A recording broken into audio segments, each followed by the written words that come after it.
This is the Lone Crater YouTube. We hope this video helps. First, update your Ledger firmware and the Ledger Live desktop app to the latest release to ensure compatibility. Use the official Ledger Live installer and confirm the device model. Install the Ethereum app inside Ledger Live, and when prompted, enable the app settings called Browser Support and Contract Data so websites can interact with contracts. Use a reliable USB cable, plug the device into your computer, unlock with your PIN, and open the Ethereum app before attempting any browser connection.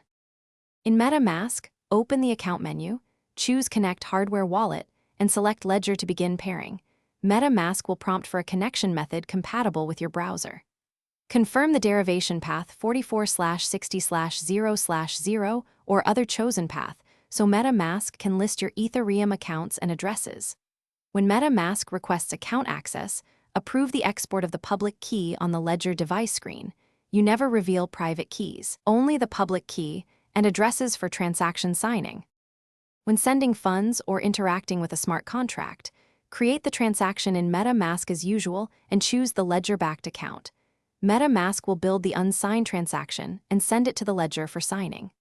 The Ledger device will display amount, recipient address, and gas fee. Read each line carefully and only approve on device if they match your intent. After signing, Metamask broadcasts the signed transaction. Disconnect the Ledger when idle. Keep your 24-word recovery phrase offline, and never enter it into a Thanks for watching. Consider subscribing if we helped you.